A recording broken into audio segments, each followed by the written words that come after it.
Hello everyone and welcome to instant biology by doctor Neela. मैं फिर से आ गया हूं आपके बीच में एक बहुत ही इंपॉर्टेंट लेक्चर के साथ। आज के इस वीडियो में हम बात करने वाले हैं हाइड्रोफोबिक इंटरैक्शंस के बारे में। इससे पहले आपको पता होगा कि हमने एक नई प्लेलिस्ट शुरू की है जिसमें हम बायोकेमिस्ट्री के अलग अलग टॉपिक्स को डिस्कस कर रहे हैं।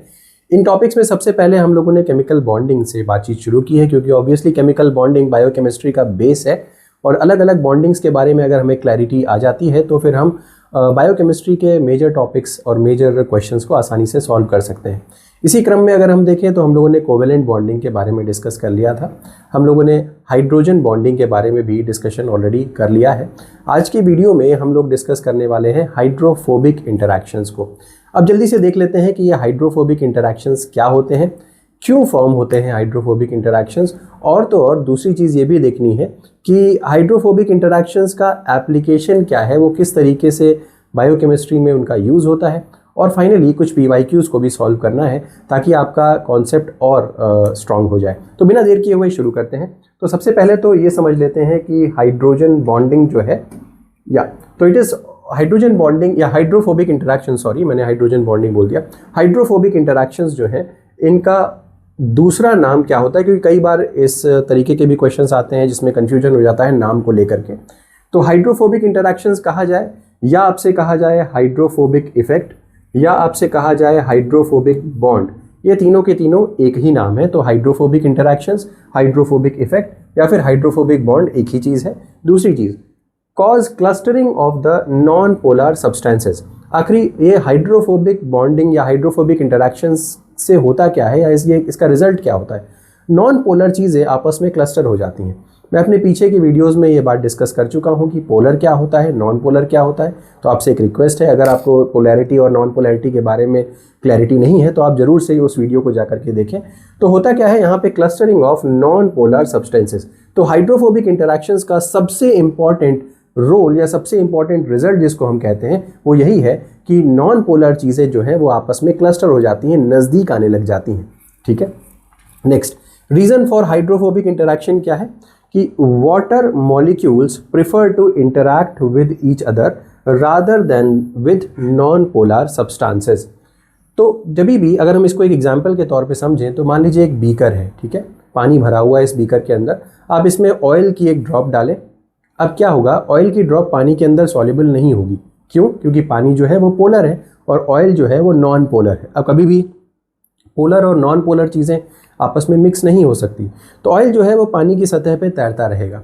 मान लीजिए आपने 2 4 5 ऑयल की और बूंदें डाली, उससे क्या होगा, तो जैसे ही आप थोड़ा सा शेक करेंगे तो ऑयल की जो बूंदें हैं वो आपस में क्लस्टर कर जाएंगी और एक बड़ी ऑयल की बूंद जो है वो बन जाएगी, या बड़ा एक स्ट्रक्चर बन जाएगा। तो इससे क्या हुआ, छोटे छोटे जो नॉन पोलर मॉलिक्यूल्स थे वो आपस में क्लस्टर कर जा रहे हैं। इसके पीछे की वजह क्या हो सकती है?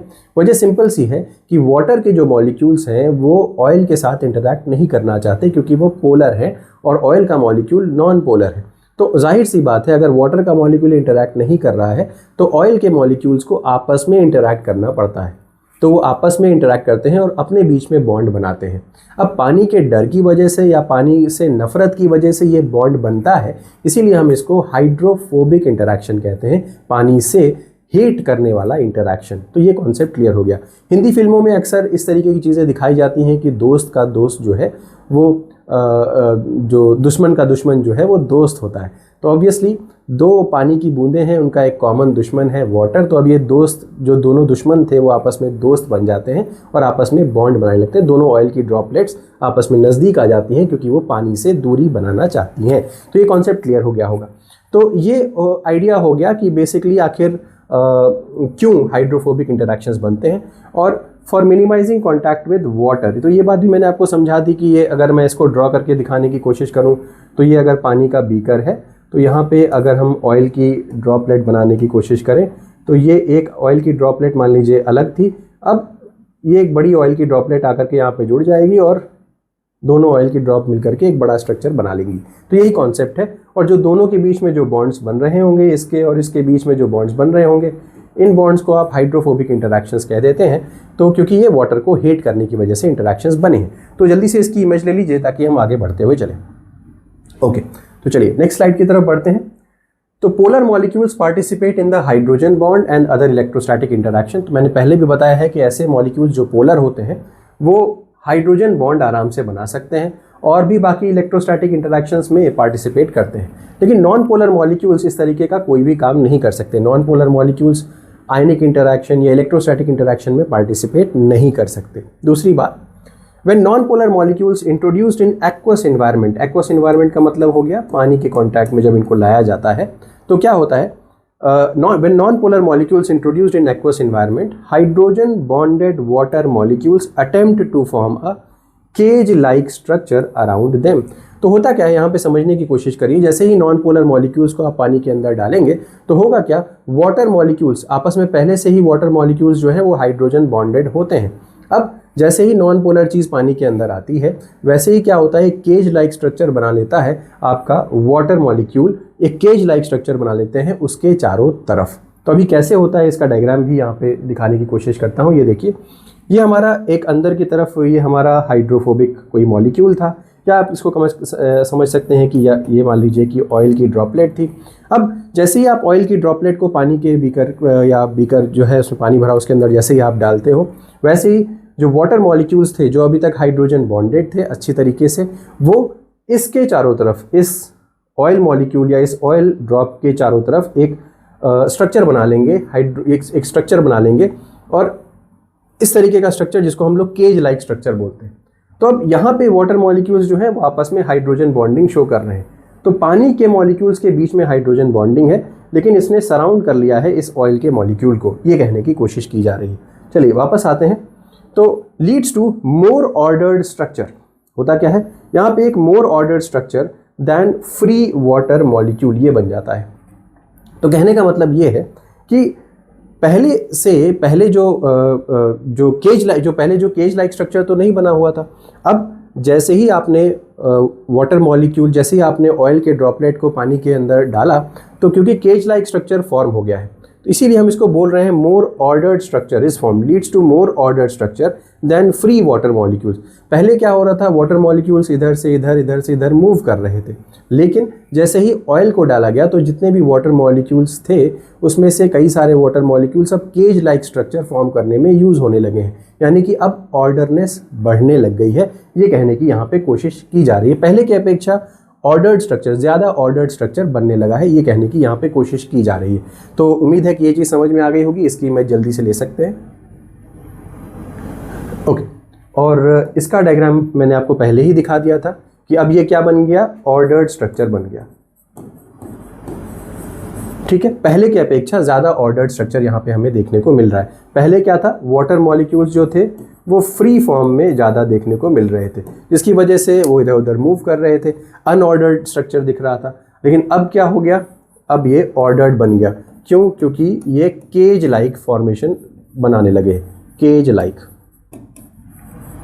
ठीक, तो चलिए ये भी समझ में आ गया होगा। अगली स्लाइड की तरफ बढ़ चलते हैं। तो when two non-polar molecules come close to each other, some water molecules are released। अब क्या होगा, जैसे कि मैंने आपको बताया था, एक ऑयल ड्रॉपलेट जब डाली तो केज लाइक स्ट्रक्चर इसके अराउंड बन गया, दूसरी ऑयल ड्रॉपलेट डाली उसके अराउंड भी केज लाइक स्ट्रक्चर बन गया।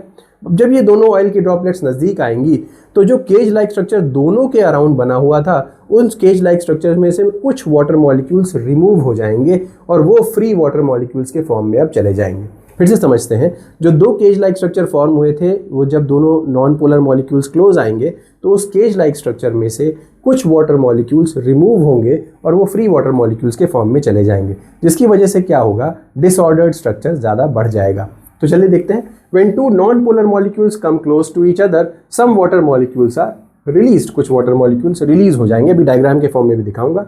Now these interact freely with the bulk water molecules।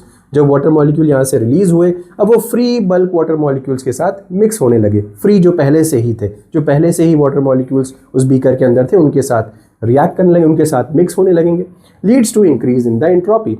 तो अब क्या हुआ, पहले ऑर्डर्ड स्ट्रक्चर था, केज लाइक स्ट्रक्चर बना हुआ था, अब केज लाइक स्ट्रक्चर टूटा क्योंकि उसमें से कुछ वाटर मॉलिक्यूल्स निकल करके अलग हुए, जिसकी वजह से क्या हुआ, ऑर्डर्ड से डिसऑर्डर्ड स्ट्रक्चर बना। अब आपको पता है कि यूनिवर्स जो है वो डिसऑर्डरनेस की तरफ बढ़ रहा है, तो एंट्रोपी क्या हो रही है, इंक्रीज हो रही है। जैसे जैसे डिसऑर्डरनेस बढ़ती जाती है वैसे वैसे एंट्रोपी बढ़ती हुई चली जाती है। तो यहाँ पर भी क्या हो रहा है, एंट्रोपी हमारी इंक्रीज होती चली जा रही है। ठीक है, इसी वजह से, क्योंकि एंट्रोपी इंक्रीज हो रही है, इसी वजह से क्या हो रहा है, favourable release of water molecules from non polar substance surface responsible for hydrophobic effect. अभी डायग्राम के थ्रू आपको दिखाता हूँ। देखिए, तो ये एक नॉन पोलर सब्सटेंस है, दिख रहा होगा आपको। ये दूसरा नॉन पोलर सब्सटेंस है, ये सेकेंड वाला है, ये फर्स्ट वाला है। इनिशियली इन दोनों के अराउंड केज लाइक स्ट्रक्चर बना हुआ है। जैसे ही ये दोनों नज़दीक आते हैं तो अब क्या हो गया, पहले जो सारे के सारे molecules, water molecules ordered structure बना रहे थे, केज लाइक स्ट्रक्चर बना रहे थे। अब जब ये दोनों नज़दीक आएंगे तो कुछ वाटर मॉलिक्यूल्स इसमें रिलीज हो जाएंगे सॉल्यूशन में। ठीक है, तो कुछ वाटर मॉलिक्यूल्स इसमें से रिलीज हो जाएंगे सॉल्यूशन में, जिसकी वजह से एंट्रोपी इंक्रीज हो जाएगी। क्या हो जाएगा, एंट्रोपी इंक्रीज हो जाएगी। क्यों? क्योंकि डिसऑर्डरनेस इंक्रीज हो गई है, डिसऑर्डरनेस इंक्रीज हो गई है, इसीलिए एंट्रोपी भी यहाँ पे बढ़ जाएगी। तो एक बात याद रखिएगा, जितना ऑर्डरनेस होगा उतनी एंट्रोपी कम होगी, जितना ज़्यादा डिसऑर्डरनेस होगा उतनी एंट्रोपी ज़्यादा होगी। और हमेशा रिएक्शंस वो फेवर करते हैं जहाँ पे एंट्रोपी बढ़ती जाती है, तो इसीलिए ये रिएक्शन क्या होगा, फेवरेबल होगा। और यहाँ पे क्या हो जाएगा, हाइड्रोफोबिक इंटरैक्शंस फॉर्म हो जाएंगे। तो aggregated state of lower energy, तो ये जो फाइनल ये दोनों मॉलिक्यूल्स आपस में जुड़ जाएंगे, इसकी एनर्जी लोअर होगी, तो एनर्जी जो है वो लोअर है, और यहाँ पे एनर्जी जो है वो हाई है, यहाँ पे एनर्जी हाई होगी। ठीक है, तो ये कॉन्सेप्ट मैं आपको समझाने की कोशिश कर रहा था। तो उम्मीद है क्लियर हो गया। और ये वाटर मॉलिक्यूल्स जो है वो फ्री वाटर मॉलिक्यूल्स जो थे उनके साथ जा करके मिक्स हो जाएंगे। चलिए, तो इमेज ले ली होगी आपने, उम्मीद करता हूँ। अब next, factors on which hydrophobic interaction depends upon. सबसे पहले टेम्परेचर। अगर आप टेम्परेचर कम करते जाते हैं तो हाइड्रोफोबिक फोर्स जो है वो कम होता चला जाता है। टेम्परेचर बढ़ाएंगे, हाइड्रोफोबिक फोर्स बढ़ता चला जाएगा। तो ये कुछ फैक्टर्स हैं। नेक्स्ट बात करते हैं, number of carbons in non polar molecules. जैसे जैसे नंबर ऑफ कार्बन्स इंक्रीज करते जाएंगे तो याद रखिएगा कार्बन्स के बीच में हाइड्रोफोबिक इंटरैक्शन होता है। अब अगर आप कार्बन की संख्या बढ़ाते चले जा रहे हो, फॉर एग्जांपल फॉस्फोलिपिड मॉलिक्यूल्स के अंदर कार्बन की संख्या अगर बढ़ती चली जा रही है, तो ऑब्वियसली जो इनके बीच में जो हाइड्रोफोबिक लिंकेज होगा वो बढ़ता हुआ चला जाएगा। तो non polar molecules increases with the increase in the number of carbons. तो number of carbons in non polar molecules increases with the increase in the number of carbon, यानी कि ये हाइड्रोफोबिक इंटरैक्शंस के बारे में बात की जा रही है। तो हाइड्रोफोबिक इंटरैक्शन क्या होगा, बढ़ेगा, बढ़ता जाएगा। जैसे जैसे नंबर ऑफ कार्बन्स आप बढ़ाओगे तो हाइड्रोफोबिक इंटरैक्शन बढ़ता हुआ चला जाएगा।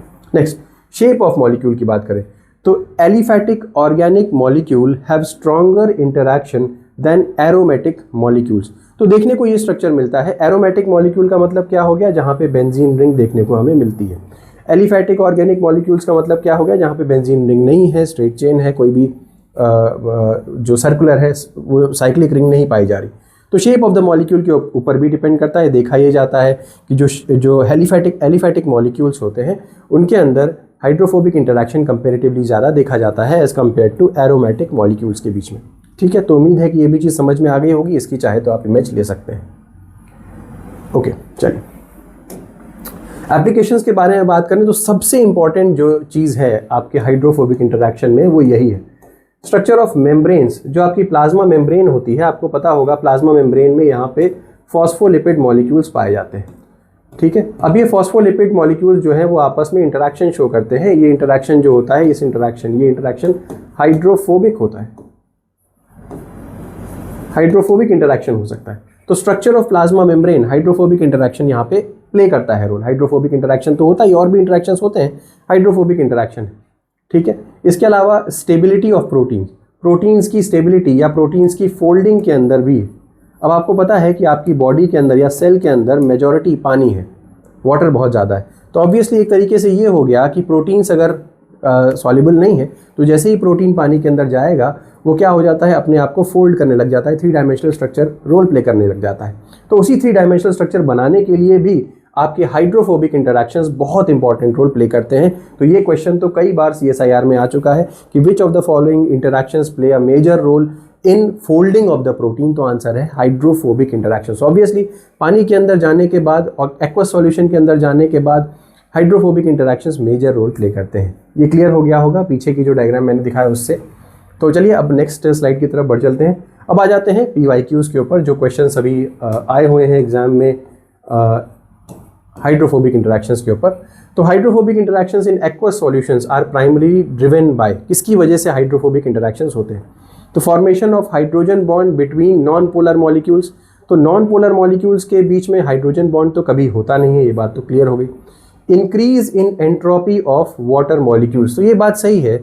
जब आपने देखा होगा कि जब दो नॉन पोलर मॉलिक्यूल्स आपस में नज़दीक आते हैं तो इनके जो साथ में जो केज लाइक स्ट्रक्चर होता है वो वाटर मॉलिक्यूल्स जो है वो रिलीज़ हो जाते हैं और जाकर के फ्री वाटर मॉलिक्यूल्स बन जाते हैं। तो increase in entropy of free water molecules, और फ्री वाटर मॉलिक्यूल्स की एंट्रोपी क्या हो जाती है? बढ़ जाती है। तो फ्री H2O मॉलिक्यूल्स की एंट्रोपी बढ़ने की वजह से ही एक्चुअली हाइड्रोजन बॉन्ड का फॉर्मेशन होता है। Decrease in the entropy of solute molecules या electrostatic attraction between the non polar groups, ये आंसर्स नहीं है। तो उम्मीद है ये समझ में आया होगा। नेक्स्ट की तरफ बढ़ते हैं। Hydrophobic interactions play a major role in stabilisation of protein primary structure, formation of peptide bonds, folding of proteins into tertiary structure या फॉर्मेशन ऑफ आयनिक बॉन्ड्स। जैसे कि मैंने अभी आपको बताया भी था कि जो हाइड्रोफोबिक इंटरैक्शंस होते हैं उनका मेजर रोल होता है फोल्डिंग करवाने के लिए, प्रोटीन की फोल्डिंग करवाने के लिए। क्लियर हो गया होगा। Next slide. Which of the following statements about hydrophobic interaction is true? They involve strong covalent bond. नहीं, हाइड्रोफोबिक इंटरेक्शन वीक इंटरेक्शन होता है, कोवेलेंट इंटरेक्शन नहीं होता।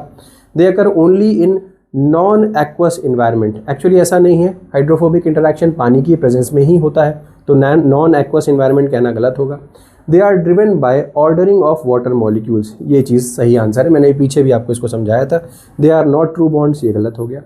तो उम्मीद है ये भी कॉन्सेप्ट क्लियर हुआ होगा। नेक्स्ट स्लाइड की तरफ बढ़ते हैं।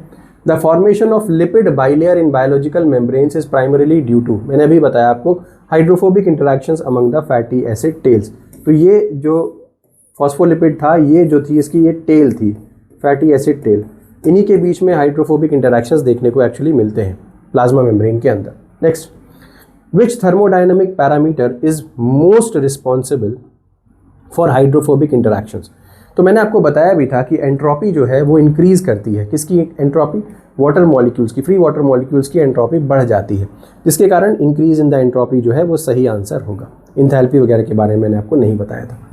तो उम्मीद है कि ये पूरा का पूरा लेक्चर आपको समझ में आया होगा। अगर वीडियो समझ में आया हो तो उसको ज़रूर लाइक करिएगा, चैनल को ज़रूर सब्सक्राइब करिएगा। ये भी बताइएगा कि आपको बायोकेमिस्ट्री की प्लेलिस्ट कैसी लग रही है और आप आगे क्या पढ़ना चाहेंगे। अगर वीडियो पसंद आया हो तो ज़रूर लाइक करिएगा। Thank you, have a good day.